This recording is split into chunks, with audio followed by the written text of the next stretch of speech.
Good morning. Welcome to Shields and Arrows, where we defend the faith, the family, and the fellowship. I am Pastor Mark Baze. So happy that you can join us.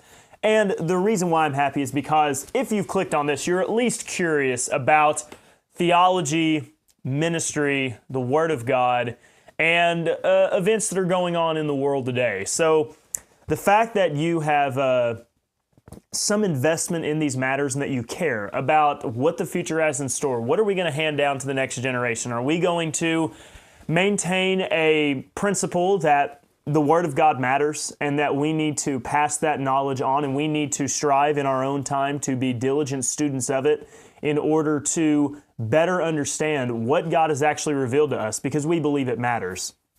And so I want to thank you for that. Thank you for caring about it and wanting to know. And maybe you don't always agree with the things I say, but at the very least, you're willing to hear an opposing view.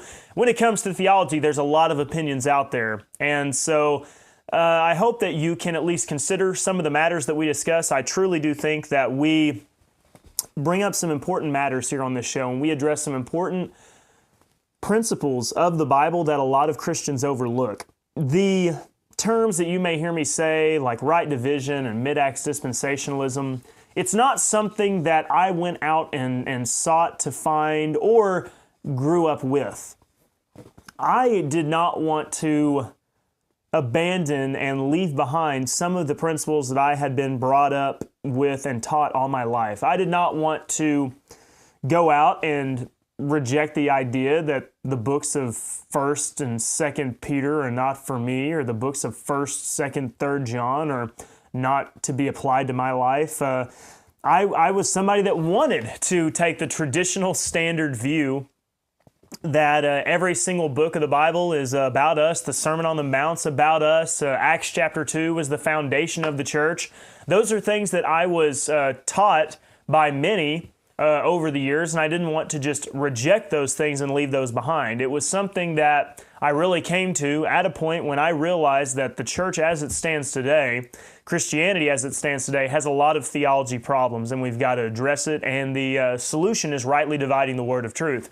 And thankfully, along the way, there were those that laid some groundwork. Maybe they didn't have it all put together, but there was enough dispensational principles in some of the pastors that I knew, some of the ones that I may have watched or listened to growing up whenever I was with my dad listening on the radio, that there were those principles laid in there to where now I can say I stand on the shoulders of men who came before me, to where hopefully by this point we have some pretty good dialed in doctrine. Certainly it's not in its final form. I think that we will always be striving to sharpen our doctrine, to get it better, to get it a little bit more precise. We can always do better, but hopefully what I can present to you is good, sound biblical doctrine from which we really are able to say, thanks to the work of those who've gone before us and just the diligence and the Word of God, we are able to present very good biblical principles and sound theology for you.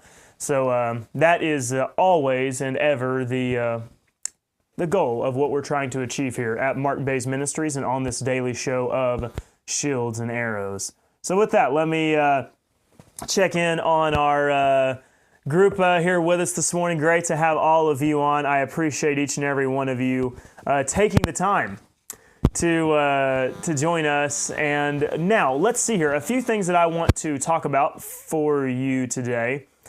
And let's hop over here to markbazeministries.org. So this is my website. And my life's been a little bit crazy here lately with having so many children running around my house nonstop. But a few things. If you go over here to sermon notes, you'll notice that we have a few new additions. So look at this. This is all of our series that we have right now. It doesn't look like as much as I feel like it should be. But we've got 2 new ones added. We've got our Misapplied series that has been added here. We also have Jonah that has been added here as well. I need to get Philippians, and we have a new series that I'm going to be announcing to you that we are starting. It's a Sunday school series on Sunday morning. But just to get you familiar with it, if you our topical sermons and Matthew, these need a little bit of revamping. I've got to work on those, but the rest of them, they have a very nice format. I'm very, very pleased with them. So if you, for example, go over here to defining the words of Scripture, what you'll see is there will be a list. Here's one: the mystery, saints, elect, faith, repent, baptism. What you do is, let's just things that are available to you. Now, our newest ones don't have the sermon video link. I'll get those up for you to where you can view. But you do have the sermon video link. If you click on that, there's worshipify.com. It'll take you to Worshipify to where you can watch the show or the sermon. The sermon notes are down here available for you. Maybe a little bit small. You can always zoom in and make those a lot bigger and easier for you to read. But those are the notes available for you right there. And then if you go down, I've had a lot of people request PDF files. So you can click on that, and then look, you've got a printable form that's just right there ready for you to print right off of your computer, or a file that you can share with others. If you don't want to send a link, you could attach it in an email, something like that.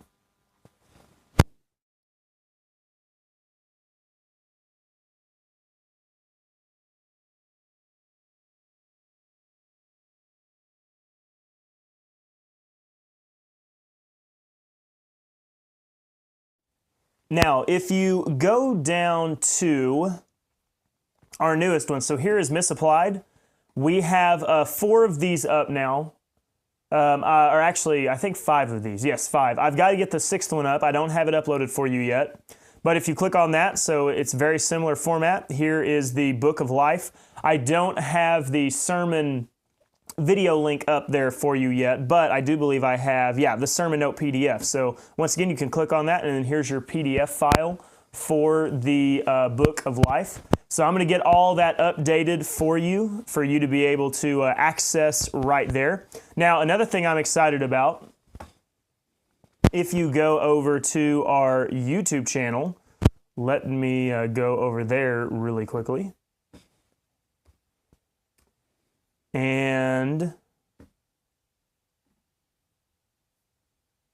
you will find underneath our playlists, okay, we've got some additions here. So what we've got is we've got more of our Misapplied series. The Misapplied series is up.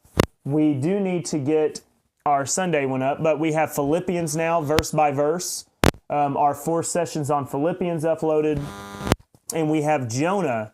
I believe all 7 sessions of Jonah. So I ended up knocking out Jonah in a matter of 7 sessions. Maybe could have done an extra one just as a wrap up, but I decided to go ahead and move on. But there is all 7 of our Jonah series. So we did a verse by verse study through the book of Jonah. And hopefully you'll enjoy that and get some good. It looks like some of you already found it, but there's our Jonah series uploaded. And then we will be getting the new series uploaded for you. Now, what is this new series? I'm going to leave you in suspense for just a second while I get this pulled up. So give me just a moment, because I want to show this to you. Our new series that we are going to be doing. And go ahead and you can give yourself a drum roll there. But our new series is going to be The Last Days. This is going to be a series dedicated to eschatology. And we are going to be addressing all sorts of different angles on this matter of eschatology. We are going to be talking about the tribulation to come. We're going to be talking about the kingdom. We're going to talk about the rapture. And so I'm excited. I think that we're going to be able to really give a good series on this matter to give everybody a good grounding. Now, many of you probably are going to be well aware of a lot of these principles and the context of this, but once again, we're trying to expand our reach in our ministry and hopefully give a good series that is thorough, but also condensed enough to where it's not some 30-session series that is intimidating. Hopefully we can keep this in a nice, maybe 10-session format to where it'll be a very good content-based study for us.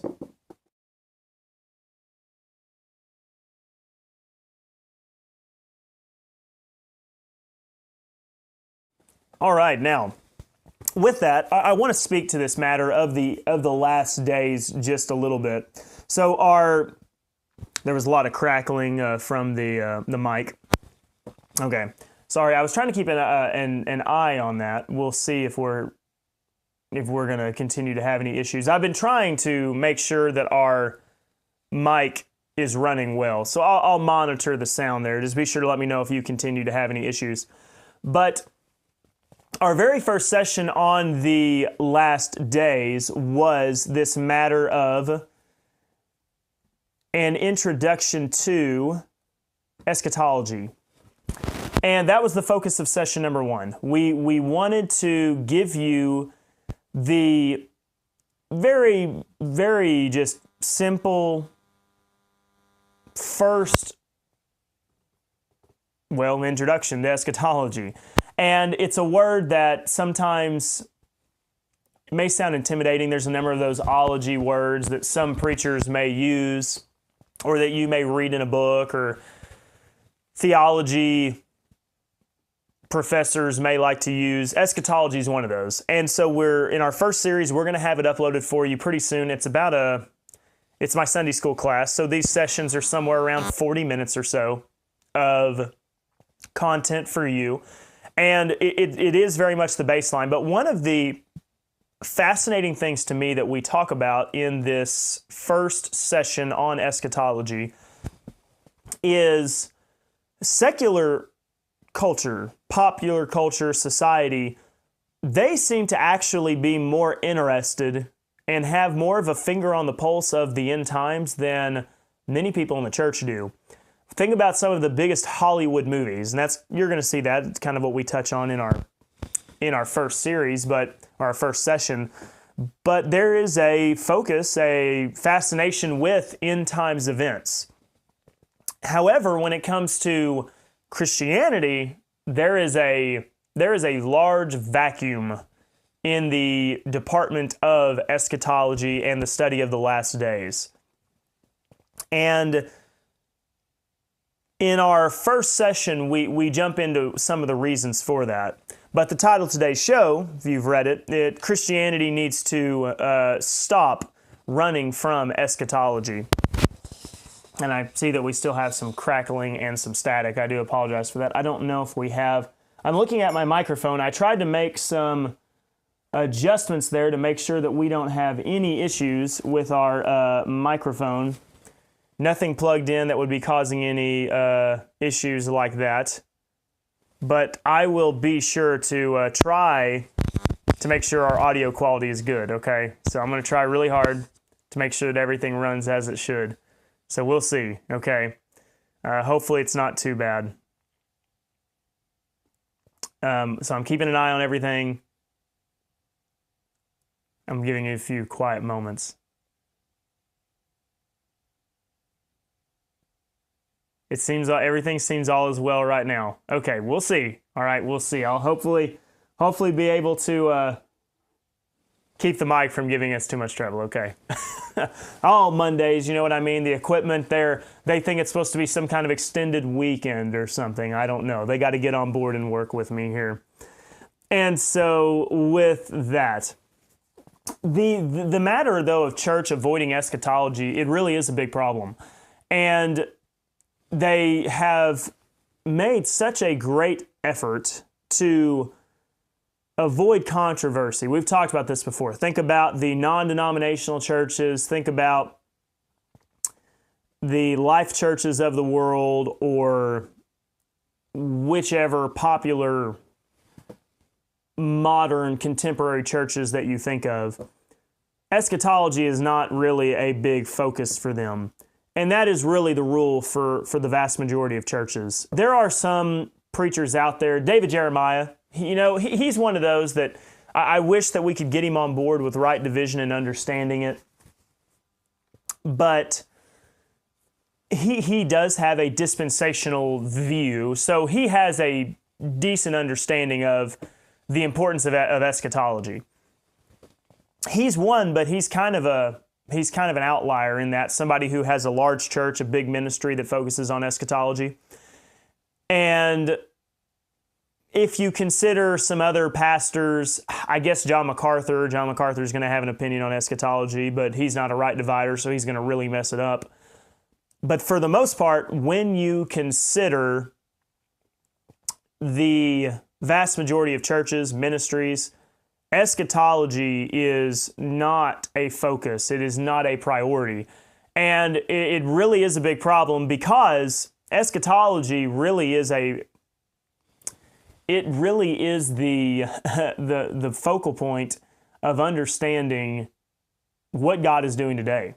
Because you compare and contrast what is the means by which God deals with man in the end times, and you will see there is a very big difference with how God is dealing with man today. But churches have been so dead set on avoiding anything that could possibly cause controversy in the church. They do not want to touch eschatology. They will not touch it with a 10-foot pole, because you are going to have to take a position on matters of prophecy. You're going to have to take a position on matters of soteriology, another fancy ology word, but just simply we're talking about salvation there. How are you saved? Because in our age of grace, we're saved by grace through faith. When you get to the days of the tribulation and Revelation, or read matters of the Old Testament in Daniel, all of a sudden you are reading passages that are speaking to the end times, but it does not sound like by grace through faith, not of works, lest anyone should boast. Very much is extremely problematic. So that is going to be hopefully a series that we can really commit some time to giving a good baseline. And we're going to address all the different views. We're going to cover not just my view of the end times on the rapture and the tribulation, which is pre-tribulational, premillennial. We are going to explore amillennialism and the issues with amillennialism. We're going to address post-millennialism and the issues that it has. And we will also go through the matters of the tribulation and some of the details within it. So I'm excited. I don't know if I can get it all done in 10 sessions, but I'm not going to let it become a verse by verse through Revelation, or even verse by verse through Daniel. That's not the point of this. I want it to be something that is packaged in a way that I think personally it is very advantageous to have a catalog of studies and series so that I can just share them with people. I had an email from a gentleman from Austin, Texas, who is really in the process of leaving Jehovah's Witness. He's already realizing the problems and doing his own Bible study. And I was just able to say, watch our Mystery of Christ series. I could spend a long time talking to you and walking you through all of my theology and my doctrine, or you can watch the Mystery of Christ series and you can have a very good understanding of my position on the Bible. So that's one reason why I like to utilize the shorter series format of 10 sessions. It helps my church because they don't get bored. Things move pretty rapidly. So with that, I think that it's going to be a very good series for us. And I think that you're going to enjoy it because so many churches, once again, have neglected it. And it's a result of neglecting the Bible. The end times are taught at length regarding the Bible, or the Bible speaks at length to the end times. And if you are going to be a good Bible student, it's just going to be natural that you will study the end times.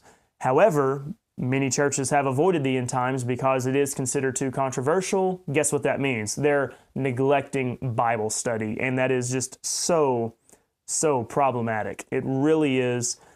It really is, I think, maybe the biggest issue the church has right now. because we don't understand the end times, we don't know what God's going to do in the future. And since we don't know what God is going to do in the future, we don't understand what God is doing right now. And furthermore, if you understand the end times, the last days, and you have a basic introduction to eschatology, you're actually going to understand what God was doing in the past. It's amazing to me how you will have so many preachers who have a lot of credentials. Maybe they've graduated from big seminaries or they pastor big churches. And you will ask them about salvation, and they will say that salvation has always been the same for all time, and God has not changed the way that He works with humanity. It takes only just a few seconds of reading the Old Testament and reading the book of Revelation or Matthew 24, any of those passages that speak to the end times, to realize that is not a coherent position, that it is doctrinally indefensible that God has been working with humanity the same way for all time, and that it's always been by grace through faith, not of works, in the completed work of Christ. If we will commit to understanding the last days, you will, out of necessity, become a right divider. I really believe so, because you are going to realize when you get to that day of tribulation, by grace through faith, not of works, is not in play anymore. It's not in play anymore. And I think that's also hindered our evangelism today, because a lot of preachers want to teach it's always been by grace through faith, not of works. And what do we do when we start trying to share salvation and we start trying to share the gospel? If we had a little bit better understanding of how really blessed we are of living in this age of grace, we probably would change our presentation of the gospel a little bit. We would probably emphasize that we live in a very blessed time, that we live in a limited time, that God is giving this offer today, but I can't guarantee that you're going to have it tomorrow or the next day. Don't put this thing off. You can't say, I'm going to wait around to see if some of these prophecies come true, then I'll get right with the Lord, because it's not going to be as simple as, well, okay, God, I didn't believe in you before, or Jesus, I didn't believe in you before, but now that I've seen the moon turn to blood and stars fall from heaven and earthquakes and all these things, this guy up here saying that he's God. All right, fine, I believe you, okay? I believe you, and I want to accept the gift. Well, the gift is not on the table anymore. Now you're going to have to endure to the end. That is a fundamental part of the end times that many preachers have no concept about, because guess what? They haven't studied it. It was really an eye-opener for me about how neglected eschatology is, because I would speak to a number of pastors. I would go, for example, to like the Gideon big Bible meal, because my church that I was at before, and to this day my church does support the Gideons. Every time I see them, I tell them, make more of the big Bibles that contain the whole thing, and make the King James Version, which they do still print the King James Version, but they also do the ESV. I would go to the Gideon meal that they'll do every year, and I would talk to preachers there. And one of the things I would ask them is eschatology. And it just always amazed me how so many did not really have an opinion. As a matter of fact, one preacher, and this was not at the Gideons where I met him, but I met him through some other means, I asked him what his eschatology was, and he told me that he had to Google what eschatology meant. So I wouldn't expect you to know eschatology. I'm not going to belittle you or make you feel bad for not knowing what the word eschatology means. But if you're a preacher and you do study these matters and you don't understand what eschatology is and the concept of it, or at least have an opinion on the end times, that is very problematic. And that just tells us where we're at today. It's a major, major issue.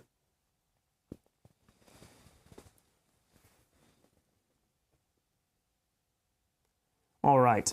So now, there's my brief introduction to you on this new series The Last Days. I'm very excited about it. I'm going to get it uploaded for you. I've been working on getting things uploaded. You've probably seen some random live streams just because I might as well live stream it, I suppose. So if you see live streams during the day, it's just getting caught up and everything. I will try to live stream later on this afternoon the Sunday sermon and the Last Days series. So you will have that available for you to watch. Okay. Let's talk about a little bit of news today in society because something funny happened, and real life really is the best kind of comedy. It is so amusing to me, and you can't make this stuff up. So here is an opinion article from CNN, and here you go. Opinion, calling Kamala Harris a DEI hire is what bigotry looks like. So if you are not familiar with what happened recently, the New York Post, which is a conservative news outlet, they had an article that read, America may soon be subjected to the country's first DEI president, Kamala Harris. Now, there's a few things going on. Number one, Joe Biden is absolutely falling behind Trump right now in the polls. Now, we'll see what happens. Are the polls right? Hopefully so. Hopefully we don't get another 4 years of Bidenomics and his disastrous foreign policy. But Biden's falling behind. Obviously, he is not with it mentally anymore. He did an interview with George Stephanopoulos, and he did not succeed in reassuring people that he has what it takes to do the job. And so there's been talk of replacing Joe Biden with somebody, and the natural one would be Kamala Harris. If Biden was to step down, or, hopefully this doesn't happen, he has a medical episode, then Kamala Harris would be the one to step in and take his place. The New York Post correctly points out something, and this is absolutely true. If Joe Biden cannot fulfill his duties and his roles, and Kamala Harris does become the first, well, if she does become president, she will be the first DEI president. Now, DEI, if you're not familiar with it, stands for diversity, equity, and inclusion. A lot of corporations, it's very prevalent in the government, and it's prevalent in schools, universities, academics. DEI is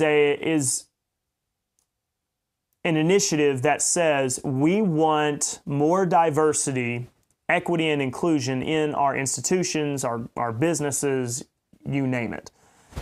It is essentially going back to affirmative action, in which, let's say that you have two students applying to a college and they have the same scores. And it's really that's not even the best comparison because it's not even the same scores. Let's say that you have a white male who has, I use the ACT, who has a 30 on his ACT, which is a pretty good score. 30 on his ACT applying to a college, and you have a black female who has a 25 on her ACT applying to that college. According to DEI, the black female is going to be selected over the white male because she is diverse. She's diverse, and there needs to be equity. There's not enough black females in college compared to white males, which I'm curious now what the ratio is because they've been enacting affirmative action and DEI for so long, they maybe have skewed that. Now, DEI is not only against white males, but also Asians. Asians are continually treated unfairly because there's so many Asians that are successful. Therefore, if you're an Asian and you're applying to a school, you're at a great disadvantage because there's already too many Asians in schools because they're successful in things like mathematics and science and things like that. Well, let's just consider, and let's go back in time to 2020 when Joe Biden was running for president the first time around and he was selecting his vice president. He made it very clear that he was going to choose his vice president not on the basis of skill, experience, or talent. He was going to be selecting his vice president based upon two things. She needed to be a woman, And now the Democrats don't really believe in women, like because anybody can be a woman, but in the case of the vice president, they went back to the old barbaric days of saying women. So they said it's going to be a woman, and it's going to be a woman of color. That is how Biden selected his vice president. And with that, he had only a few options. There was Stacey Abrams from Georgia. There was another one that was in the running, and I can't remember her name. And then you had, cackling Kamala. And he selected Kamala Harris because, listen, he selected her because, and they said this back in 2020, she was a female and she was of color. That was the stipulations, that was the boxes that she needed to check off. And it's what Biden needed to check off for the sake of his Democrat base, because Biden is an old white man, and an old white man is the absolute worst human being on earth according to leftists. Therefore, in order to balance out his inherent privilege as a white man, he needed to hire a woman of color. And that's what he did. That is the definition of DEI. If I said, as the pastor, and there's churches that do this, we need a director of children's ministry, and I want the director of children's ministry to be a person of color. Maybe we don't want to hire a woman because we're going to be traditional in that way, so let's keep it a male. But it's got to be a man of color, so black, Hispanic, something, just not white, maybe not Native American, because in Oklahoma, Native American, it doesn't, everybody's got some Native American blood. I'm Cherokee, 3/16. But with that, the concept of saying I'm going to hire somebody based upon the color of their skin is a DEI hire. That is exactly what Joe Biden did. Now, this creates a problem for the left, because now what they've done is they've said we need more black women in positions of power. We need more. Also, part of DEI is the LGBTQ agenda, so we need more people who hold to weird sexual acts and orientations. But what they want to have their cake and eat it too. They want to say, on one hand, we need more of these people, so we're going to make it happen through action, affirmative action, initiatives, prerogatives. At the same time, they're going to say, but they're the best people for the job. So we're going to hire them just based upon their skin and their gender. But they're also the very best. That's why we picked them. And they're frustrated because they realize they're having to defend both positions at the same time, and that is very frustrating for them. So the CNN article goes on to say, the longtime media figure began his article by slamming diversity. This is Charles Gasparino from the New York Post. But the longtime media figure began his article by slamming diversity, equity, and inclusion programs as literally destroying businesses. Now, this has a lot of truth to it. That, think about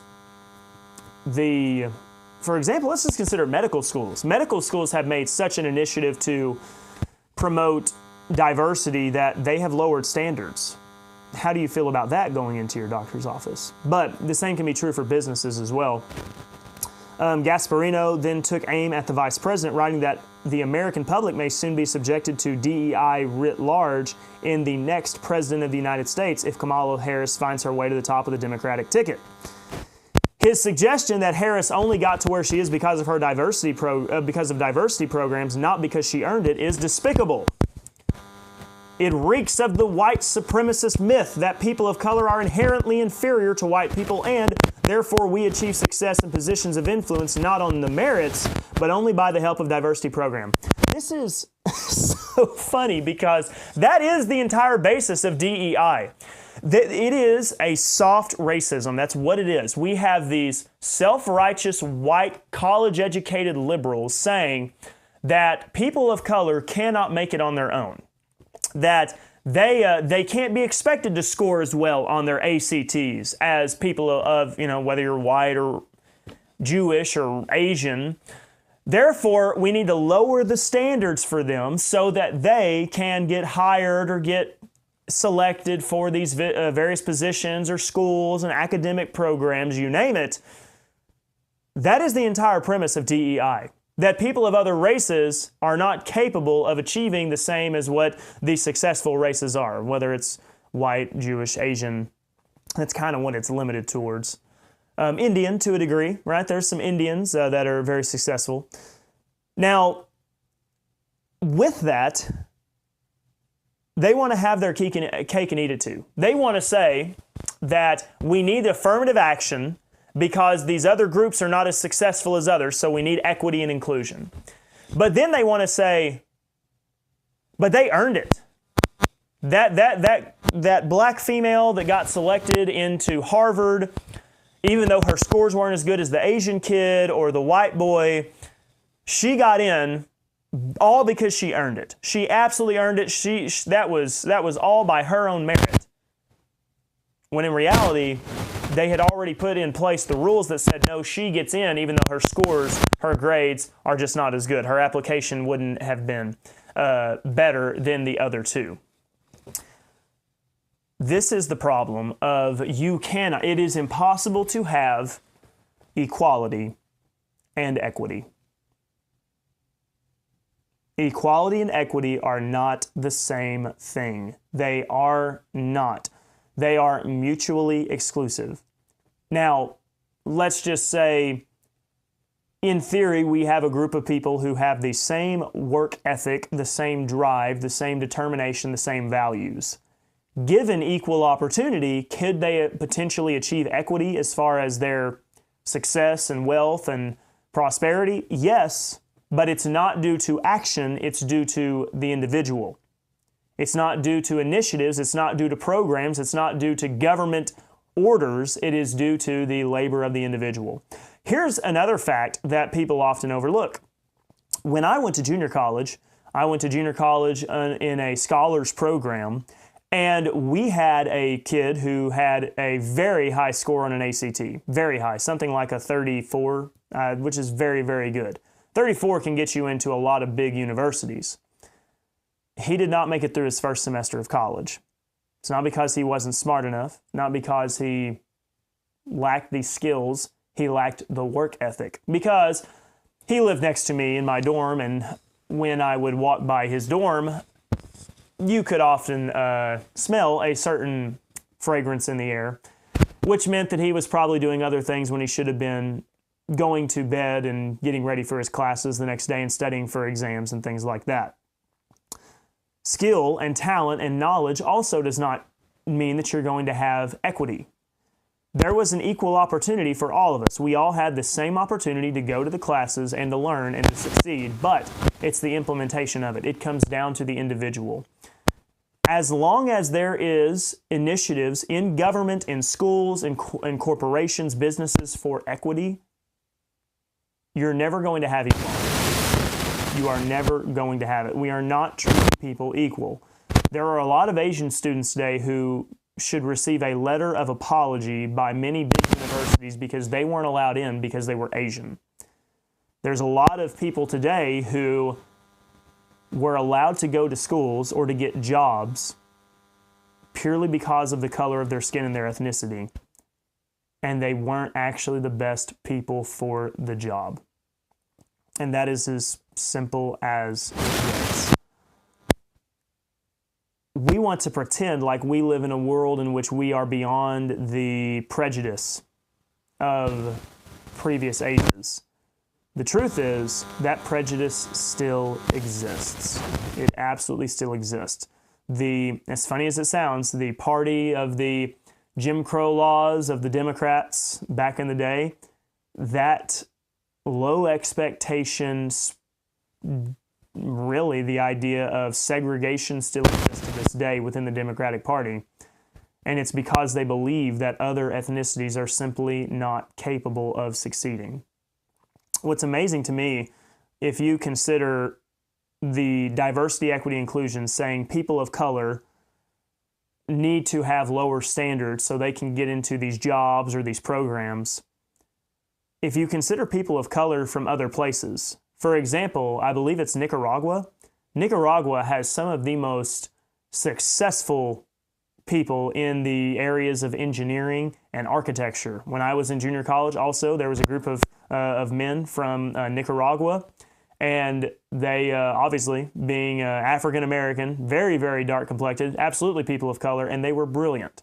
Excellent students. They were very devoted. There was a place called the Learning Resource Center. I actually was a tutor there in college, and they were tutors as well. And when it came to mathematics, they could blow me out of the water, which I enjoyed mathematics, and I like physics and chemistry. So they were beating me at my own game, and they were brilliant individuals, excellent, and hard workers. And I know that they're making a lot of money today, probably by going back to Nicaragua and designing bridges and buildings and no telling what else. It all comes down to the individual. That's what we have to start doing, and we have to get back to the principle that individual responsibility and equal opportunity is the answer, not equity and forced diversity. Because at the end of the day, if I was someone who had government programs, institutions, initiatives to help me, in the back of your mind, you're always going to wonder, did I really earn this, or was this something that was given to me that I had never earned in my own life? And you've got to think that is problematic, and it would hang over your head as a person. If you succeed, it needs to be because you did so. This ministry, I have no idea what the future has in store for it. I'm going to give it my absolute best effort. I'm a young man. I know that I'll be looking back probably in 10, 20 years and thinking that there were a lot of things that I could have done better, a lot of doctrine that I could have presented better, maybe some doctrine that I didn't have exactly right. But if I succeed, it's going to be because I put forth the effort to do it. Maybe sometimes in life you have some unlucky events. Maybe things just don't work out. But if I earn it, then I earn it. And that needs to be the way that we operate in our society. The idea of working for what you have, not expecting a handout, not expecting anything free in this life. So absolutely, we actually do have our first DEI vice president, which is Kamala Harris. Furthermore, if Donald Trump picks a woman of color for his VP, we do not need DEI in any party at all. We just need to hire people on merit. I have a lot of respect, for example, Thomas Sowell. I wish that Thomas Sowell was given what would have been a lot more I don't know, potentially the White House itself. I think that he would have been a great president as well. So with that being said, it doesn't matter what the color of the skin is. What matters is your own individual determination to succeed in your own life.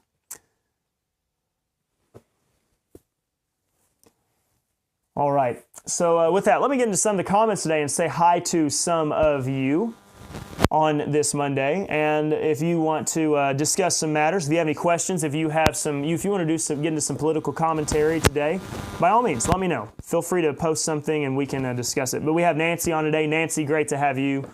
Appreciate you over there in Colorado. Kristen is on with us today. Thank you, Kristen. And I believe the youth are getting ready to head to camp for the week, so that'll be fun. Ken's on. Good morning, Ken. Are you on the road today, or are you actually in town for once, back home? Oh, so Nancy says they're camping at 10,000 feet with Burton. Well, hi, Burton. Hope you're having a good time. At 10,000 feet in elevation, you're getting up there. Tree line's only about 1,000 feet away. Susan's on this morning. Good morning, Susan. Alan, great to have you on. Appreciate you. Let's see here. Myra's on. Myra from Wisconsin. And yeah, Myra, has the microphone been a little bit better now? I don't know. I tried to maybe move some things around, hopefully to fix it.